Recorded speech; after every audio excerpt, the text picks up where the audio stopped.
Hi, my name's Lindy Cowling and welcome to my channel. My website is www.lindycowling.co.uk, email info@lindycowling.co.uk. And I'm going to crack on with this video because I'm hoping to record 2 or 3 fairly short videos consecutively, one after the other here. So the title of this video is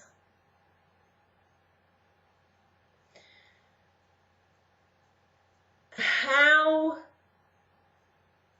an aspect of you or how an aspect of your connection can be a ghost. How an aspect of you or an aspect of a connection can be a ghost. Now, this isn't the first time I've encountered this, and this video is inspired by a ghost program I was watching a few nights ago on the TV, and the medium in this program had gone into a profoundly haunted castle. And many aspects of the castle were kind of negatively haunted. There'd been a lot of torture and things there.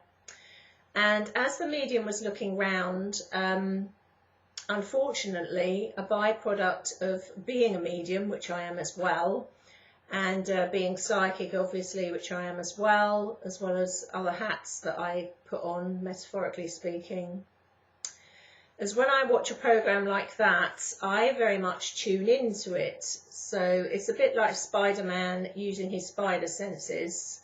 I tune into it and often pick up on information at the same time as the medium or before the medium in the program has picked up on it and picking up on it here.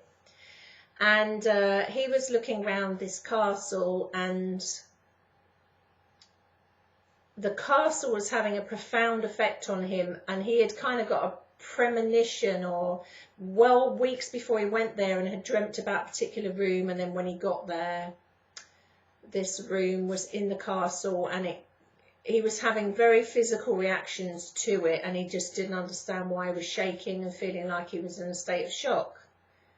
I feel he was in soul shock. And the reason I feel he was in soul shock is because he felt at the end of the program, in synchronicity with the owner or the landlord of that castle, that maybe he had had a past life there, and actually then the guy who owned the castle said to him, "I recognise you, or I'm sure I know you."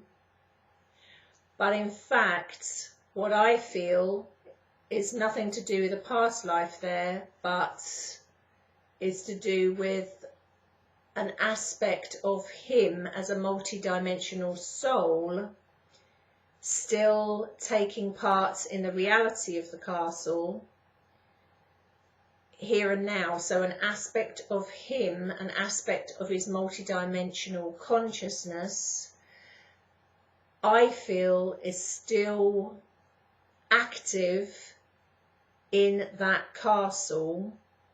And his interpretation of it, as best as he could understand, was maybe that is a past life, and that would explain why I'm having such a strong reaction, a physical reaction, shaking, premonitions before I got to the castle, you know, stomach rolling over, all kinds of things, and not able to make sense of why. And I feel that was soul shock. And not because there was a recognition that he'd been there before, but that there was a recognition that he's still there.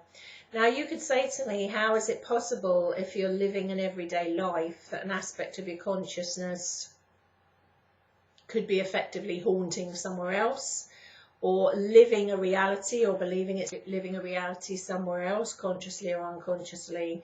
And we now know that, you know, as our awareness is expanding, that anything and everything is possible where it comes to consciousness, and at the end of the day we are infinite consciousness experiencing multiple realities, multiple timelines, multiple dimensions all at the same time. So I'm very confident in saying I feel that that's what he was experiencing, and he hadn't put two and two together until the end of the program. He was halfway there, I feel, when the owner, like I say, said to him, "You seem familiar," or "Haven't we met before?" And it brought a smile to the medium's face, because the medium was thinking, "I wonder if I've had a past life here, and there's a link here that would explain things." I don't feel it was or is a past life. I feel there's an aspect of his consciousness still in situ in the castle. Now, this is an amazing thing, and you would say to me, how does one retrieve that, and does that have an effect on one as a multidimensional complete soul now? If there's aspects of your consciousness in multiple realities, multiple timelines, multiple dimensions, one of those you might be haunting somewhere, one of them you might not, etc., etc. And really, as it's all really coming down to the point of infinite consciousness, as there are no limitations to this, there is no reason why that should have a profound effect on you here and now, unless there is like an overlap. I call them nodes, an intersection point between the two realities. So let's use this medium as an example. In the program is male medium, an American medium who's, like I say, taking part in a series in this country of haunted programs.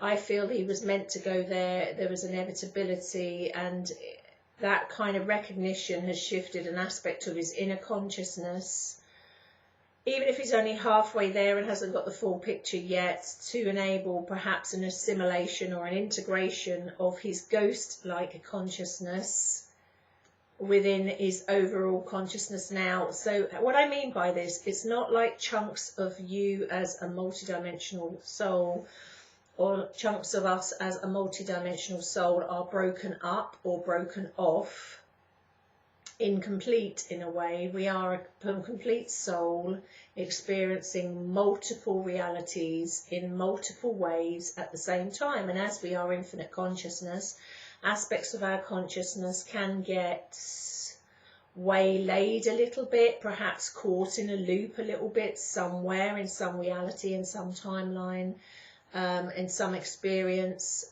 You could say even in a way perhaps stuck, and in that reality they're stuck. The overall soul isn't stuck, the overall infinite consciousness that we are isn't stuck, but just in that particular, what they feel is their reality at that time.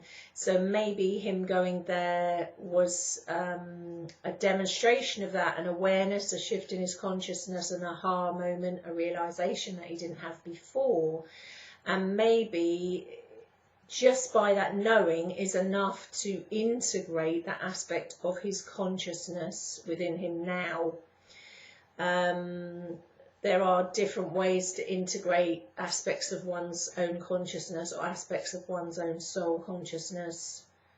Shamanic soul retrieval being just one of them. There are more, let's say, anchored, grounded way of doing it, but it can also be done just by having the awareness that such a thing is possible, that aha moment, that realization is a shift in itself to enable that to take place. So, I sat there smiling at that program because I knew about 5 minutes before he did what was going on, and I was sitting there smiling to myself thinking, oh my God, I know what this is. It isn't the first time I've come across this with people, and actually a dear friend of mine, and I'm not going to mention her name, a dear friend of mine, I did a bit of work on her and on her behalf about a year ago, and an aspect of her consciousness was inhabiting somewhere, and it wasn't, let me explain the difference. It wasn't they were inhabiting it in an alternate or another reality, as in a past life. From the linear perspective, people would say it was a past life. As you get more multidimensional in your expanded awareness, you see the 365-degree view. So I don't see on one linear set of consciousness anymore, I see multidimensionally. So I could tell the difference, that it wasn't a past life she was viewing and reviewing, but that it was an aspect of her, I have to use the word like a ghost again, in a ghost-like form, was still inhabiting aspects of that life. So it was a question of freeing that up once we were aware of that. Now, I don't want to get too complex here, because you could say,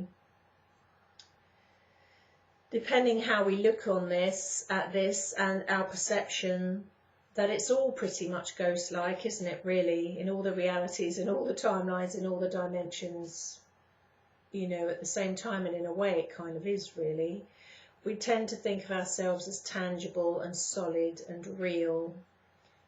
And of course, we are having our life experiences, and yet, at the end of the day, you know, we're all energy and frequency and vibration and consciousness that is experiencing all of these things at the same time. So I guess the only difference between, like, my friends going through that experience, where it began as if it was a past life recall or another life, another timeline recall, but then it became clear to me that aspects of her consciousness, instead of going on to the next stage from that, I'm going to call it past life because I don't know what else to call it to make it simple, was still inhabiting there in a ghost-like fashion, essentially haunting it, essentially stuck.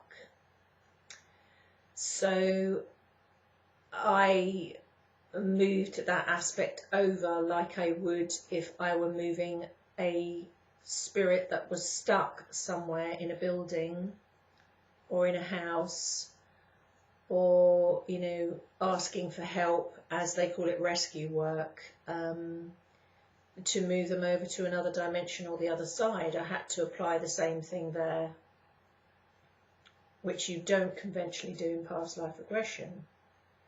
So I just find the whole thing fascinating, and as you know, I bring videos out from experience, that's experiential, personal, myself, or professional, and it's another way of looking at things, that you can have an aspect of you, or connected to you in your soul, or connected to you in your essence, or connected to you in your spirit, or an aspect of your consciousness, or an aspect of you as consciousness, or an aspect connected to your consciousness, you know, a soulmate. You know, the sky's the limit,